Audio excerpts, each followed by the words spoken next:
como para que un jefe de familia, voy a leer textualmente lo que dice la ley, dice, el salario mínimo constitucional debería alcanzar para que según la Constitución, los salarios mínimos generales deben ser, y abro comillas, suficientes para satisfacer las necesidades normales de un jefe de familia en el orden material, social, cultural y para proveer a la educación obligatoria de sus hijos. Es decir, el salario mínimo debería alcanzar para que una familia pudiera comer, vestirse, educarse, tener un techo y tener salud. ¿Alguien sabe de cuánto es el salario mínimo? ¿Tienen idea? 50 pesos, 51 pesos, creo que aquí dice 50 pesos. Pero yo quiero que ustedes me digan quién se puede mantener o quién puede mantener una familia con 50 pesos diarios. 50 pesos diarios alcanzan cuando mucho para una comida en una fonda de medio pueblo para una persona. ¿Qué tan grave ha sido el deterioro salarial en estos últimos años? Miren, el salario, les voy a contar una historia. Ustedes han oído hablar de David Blaine. Pero David Blaine es un experto en pruebas de esfuerzo. Es un norteamericano que se la pasa haciendo pruebas de esfuerzo.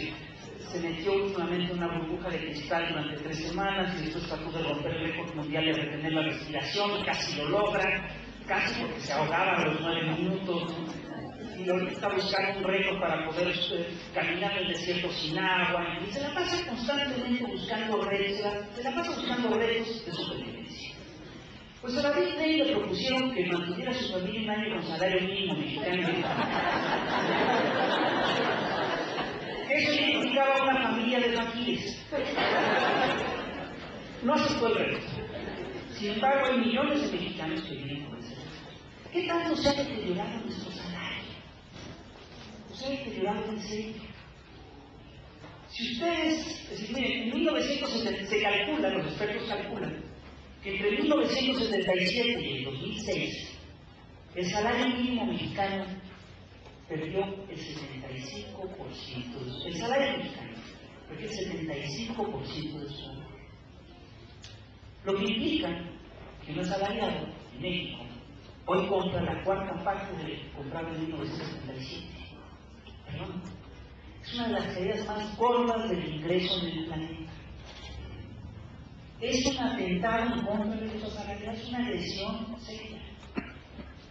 Si ustedes en 1977 agarraban todo un salario mínimo y se iban a comprar tortillas, les daban 27 kilos.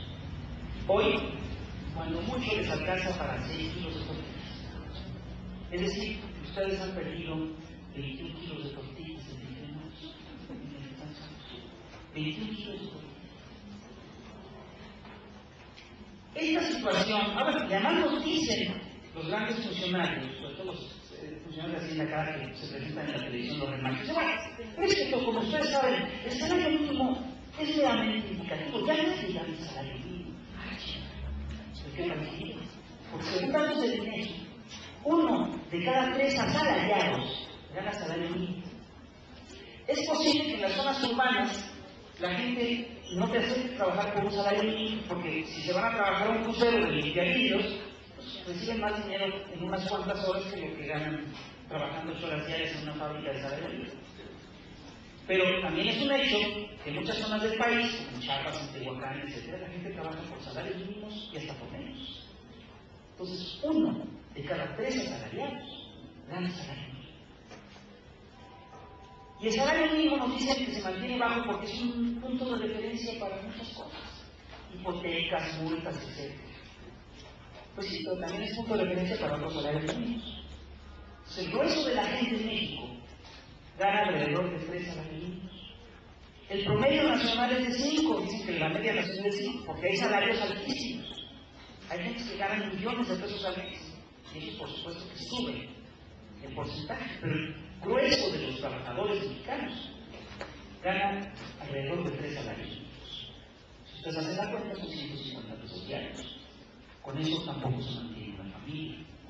Según un estudio confiable de la OIT, para que un trabajador mexicano pudiera mantener o comprar aquí la canasta básica de satisfactores indispensables, que es uno de los indicadores de las canastas básicas, que no incluye más que 3 productos de higiene, arco de transporte y alimentos, no incluye ropa, no incluye renta, no incluye nada más. Un trabajador tendría que trabajar 6 turnos seguidos, 6 turnos en 24 horas. Tendría que trabajar 48 horas en 24 horas por 2 horas. Así se ha deteriorado nuestro salario. Y la condición general de los trabajadores, de los asalariados, va por ahí. Porque no solamente hemos perdido salario, hemos perdido derechos, hemos perdido privilegios. Ya prácticamente nadie trabaja 8 horas diarias. La gente trabaja más. Y no solo eso. Yo decía, cada vez antes que el salario mínimo se ve reducido 75% hasta 2006, se calcula que para 2008 la pérdida es del 79%. Es una barbaridad. En los últimos días, además esto se refleja en muchas cosas gruesas. Por ejemplo, en 2003 había 3.3 millones de niños mexicanos que hacían algún tipo de trabajo. Entre ese 3.3 millones había 1,5 millones de menores de edad que hacen trabajo remunerado. Y eso que la Constitución prohíbe el trabajo infantil. Hubo además en este periodo más de 6.2, en 25 años se calcula que había más de 6.2 millones de riesgos de trabajo. ¿Saben qué es eso? Son accidentes de trabajo o enfermedades derivadas del trabajo.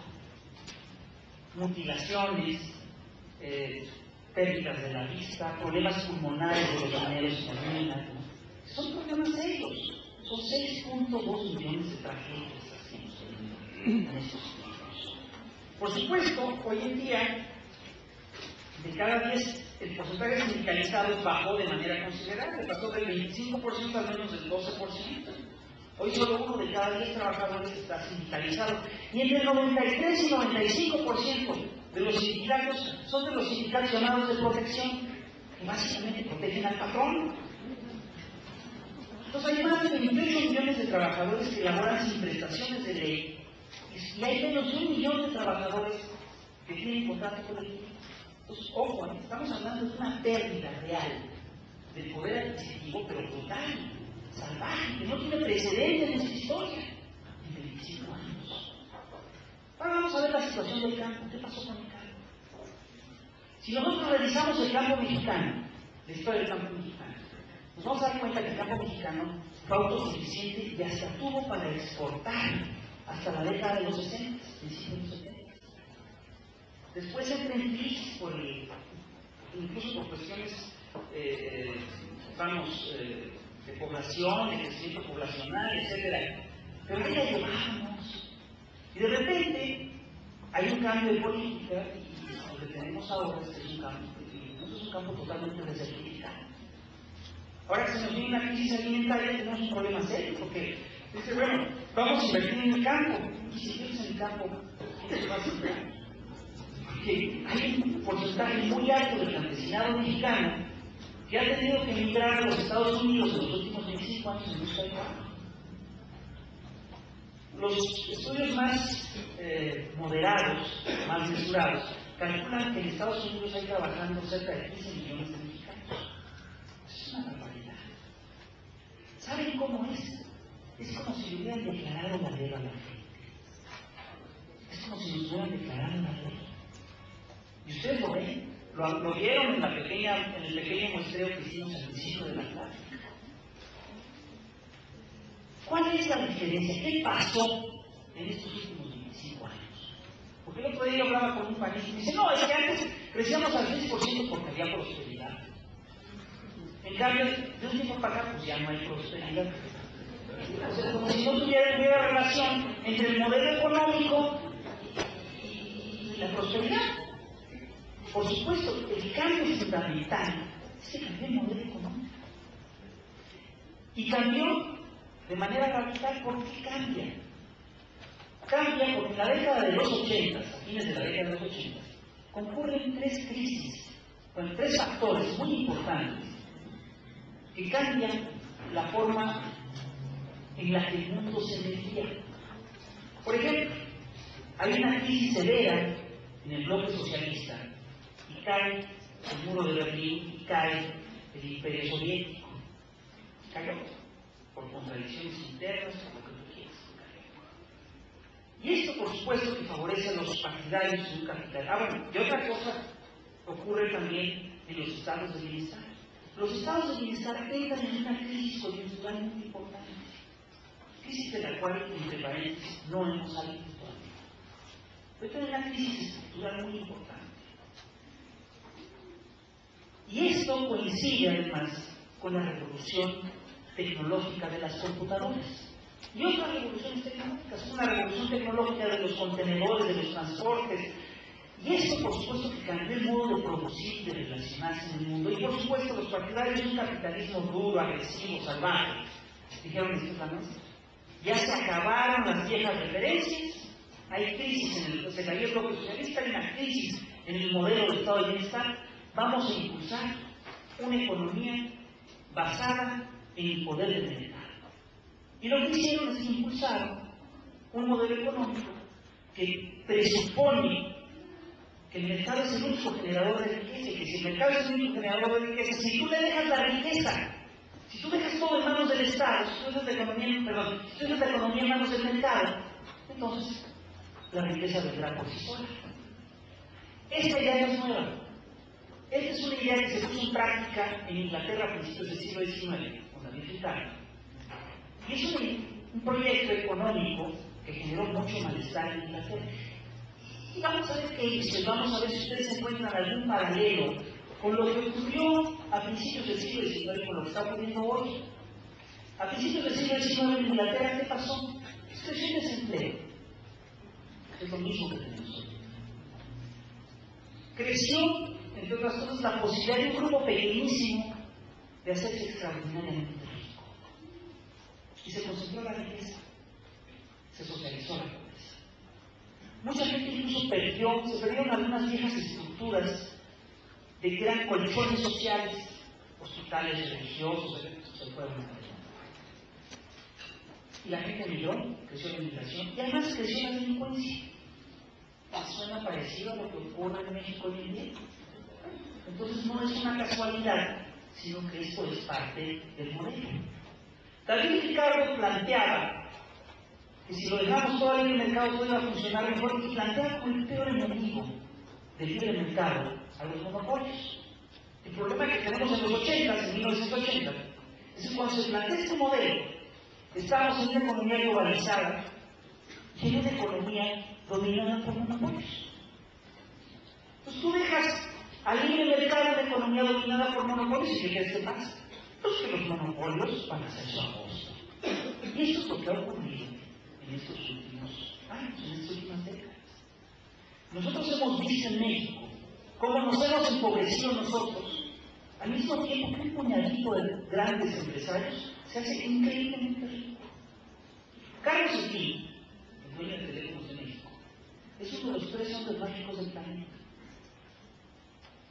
Y México ocupa el 4º lugar en la lista de millonarios de Forbes.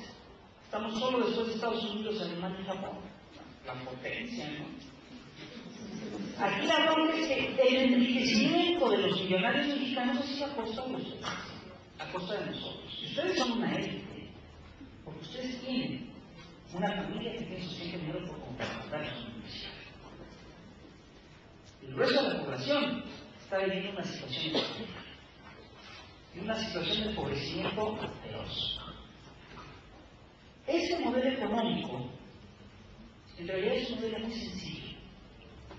Parte de 3 ejes, solamente tiene 3 ejes constitutivos. El primero, plantea la inmediatización de capitales, es decir, la desregulación de capitales, es decir, quitarle todas las trabas a los inversionistas. Que un inversionista puede invertir todo lo que quiere, en lo que quiere, cuando quiere. Y la idea que hay detrás de eso es que si tú dejas que los inversionistas hagan esto, les va a resultar más atractivo invertir, les va a resultar más atractivo meter el dinero, y van a generar riquezas, y va a haber más empleos. El segundo punto del modelo es quitarle los impuestos a la importación y exportación de mercancías. Esto es quitar las barreras arancelarias y firmar tratados de libre comercio. En México hemos firmado tratados de libre comercio con Estados Unidos. Y en México también se desregularon capitales. La tercera política es una política de privatizaciones. ¿Qué es esto? A lo largo de los años, los estados de bienestar fueron protegiendo, en su afán rector, fueron protegiendo aquellos sectores de la economía que consideraban que eran fundamentales para el bienestar de la sociedad. Y así en muchos lugares